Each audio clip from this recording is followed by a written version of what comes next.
Hello friends, आज हम लेकर आए हैं मोशन के पार्ट 2।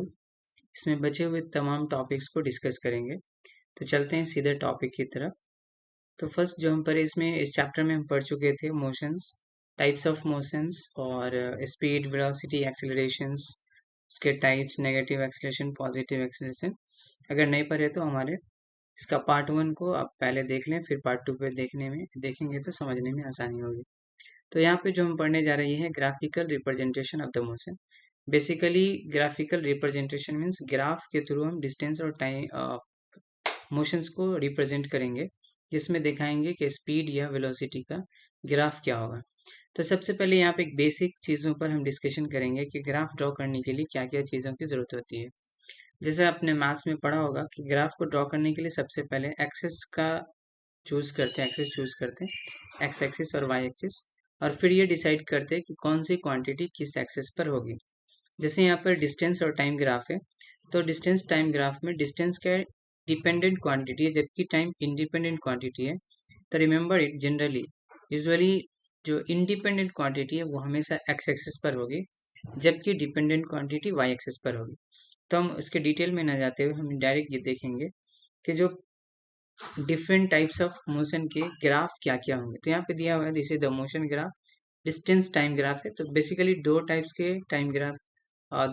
के ग्राफ हम पढ़ेंगे, एक तो डिस्टेंस टाइम ग्राफ है और दूसरा स्पीड टाइम ग्राफ है। ओके, तो फर्स्ट यहाँ पर ये देखेंगे डिस्टेंस टाइम ग्राफ में ये क्या है कि जब ये रेस्ट में होगा तो इसका ग्राफ कुछ इस तरह से होगा, एक्स एक्सिस के पैरेलल होगा।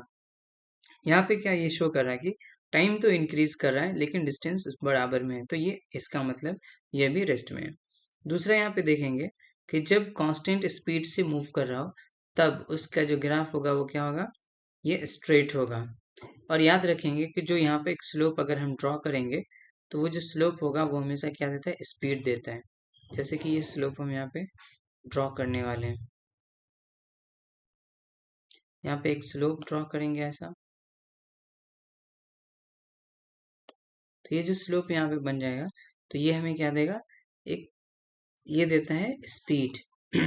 और इसके अंदर में जो एरिया है, ये जो एरिया है ये एरिया क्या देगा, डिस्टेंस देगा। तो ये हमें याद रखना है।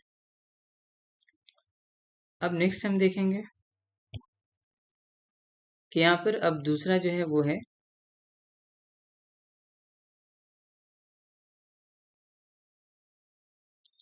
अब यहाँ पर अगर ये हायर स्पीड, यहाँ पे देखें ये दिखा रहा है, अगर ये स्पीड में डिफरेंस आ रहा है तो कुछ इस टाइप्स का होगा। अब अगर ये स्पीड में क्या आ रहा, यूनिफॉर्म नहीं है, नॉन यूनिफॉर्म स्पीड से चल रहा है, तो अब ये क्या होगा, कर्व होगा। या तो ये नीचे की तरफ कर्व होगा या ऊपर की तरफ कर्व होगा, तो ये शो करेगा कि ये यूनिफॉर्म नहीं है, नॉन यूनिफॉर्म है। Similarly speed and time graph में बस डिफरेंस ये है कि इसका जो स्लोप है वो हमें क्या देगा, एक्सेलरेशन देगा। तो ये जब उसके लिए है जब ये क्या होगा कि कांस्टेंट स्पीड से जा रहा है यानी एक्सेलरेशन जीरो है, तब ये ग्राफ होगा। जब एक्सेलरेशन यूनिफॉर्म होगा तो ये ग्राफ होगा, और डिक्सेलरेशन के टाइम मतलब डिक्रीज हो रहा होगा तो ये होगा। तो ये तीन ग्राफ है जो हमें जानने जरूरी थे।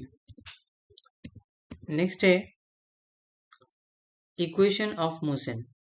इक्वेशंस ऑफ मोशन, यहाँ पर बेसिकली इक्वेशंस ऑफ मोशन क्या होता है, तो ये रिलेशन होता है u v s a and t में एक रिलेशन होता है जिसे हम इक्वेशन ऑफ मोशन कहते हैं। फर्स्ट इक्वेशन ऑफ मोशन क्या है, v is equal to u plus a t, ये बहुत ही इंपॉर्टेंट है।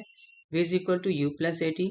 Second equation of motion s is equal to u t plus half a t square. And third equation है v square is equal to u square plus two a s. तो ये तीन equations है जो आपको याद रखने हैं। ये तीन इक्वेशंस बहुत ही काम आएंगे। फर्स्ट चैप्टर से लेकर फिजिक्स के लास्ट चैप्टर तक हम इसी इक्वेशंस को यूज करेंगे। यहाँ पे सिंबल दिया हुआ है, u क्या है, u इनिशियल वेलोसिटी है, v फाइनल वेलोसिटी है, a एक्सेलरेशन है और s डिस्प्लेसमेंट है। Sometime also we are taking distance as well. अब इसके बाद हम देखेंगे कि जो यूनिट का कन्वर्जन होता है, यूनिट का कन्वर्जन कैसे होता है। तो रिमेंबर इट, जो 1 किलोमीटर पर आवर है, जब आपको किलोमीटर पर आवर को चेंज करना हो तो हम क्या करेंगे, 5/18 से इसको मल्टीप्लाई करेंगे। So this is 1 kilometre per hour is equal to 5/18 metre per second.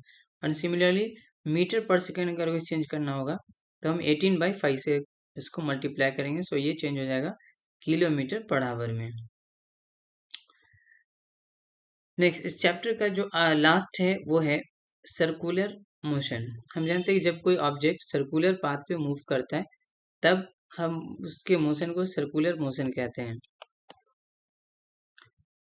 तो सर्कुलर मोशन में क्या होता है कि ये कोई एक सर्कुलर पाथ है, जब ऑब्जेक्ट इस पे मूव करेगा तो इसका मोशन कहलाएगा सर्कुलर। तो यहाँ पे याद रखेंगे कि मैग्नीट्यूड क्या होगा, यूनिफॉर्म में मैग्नीट्यूड सेम होगा, लेकिन डायरेक्शंस एवरी पॉइंट पर क्या हो रहा है, चेंज हो रहा। तो इसमें वेलोसिटी क्या होगी, वो वेलोसिटी यूनिफॉर्म नहीं होगी लेकिन स्पीड यूनिफॉर्म होगा, इसलिए हम इस केस में हम वेलोसिटी ना बल्कि स्पीड फाइंड करते हैं, राइट। तो यहाँ पे जैसे दिया, if a body is moving in a circular path with uniform speed then it's said to be uniform circular motion. In such a motion the speed may be same throughout the motion but it velocity, because इसकी जो direction है वो change हो रही है, so its velocity is different at each and every point on of its motion. Because velocity किस किस पर डिपेंड करता है, मैग्नीट्यूड और डायरेक्शन दोनों पर। So uniform circular motion is an accelerated motion according to, because its velocity directions are changes, right, continuously, या इसकी जो velocity है वो change हो रही है because of the change in the directions। अगर यहाँ पे स्पीड फाइंड करना हो या velocity फाइंड करना हो तो हम उसको कैसा फाइंड करेंगे, so v is equal to, यह है 2 पाई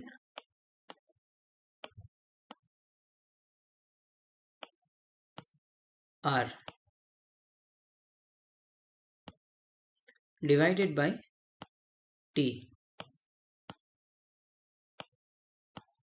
ये फॉर्मूला होता है v इज इक्वल टू 2 पाई आर टी। यहाँ पर आर क्या है, R is the radius of the circle, यहाँ पे दिया हुआ है जैसे आप देख सकते हैं, और ये सरकमफ्रेंस 2 पाई आर जो है सरकमफ्रेंस ऑफ द सर्कल होता है। सो इसलिए यहाँ पे फॉर्मूला आता है 2 पाई आर बाई टी।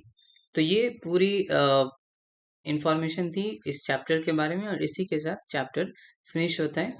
तो इस चैप्टर पूरी हमने चैप्टर यहाँ पे डिस्कशंस करी है। फिर भी अगर आपको किसी भी पॉइंट्स पर कोई डाउट हो तो आप कमेंट्स के थ्रू हमसे पूछ सकते हैं, या आप अगर आपकी कोई रिकमेंडेड टॉपिक हो तो आप हमारे कमेंट्स में डाल सकते हैं, हम कोशिश करेंगे उस पर वीडियो लेकर आने की।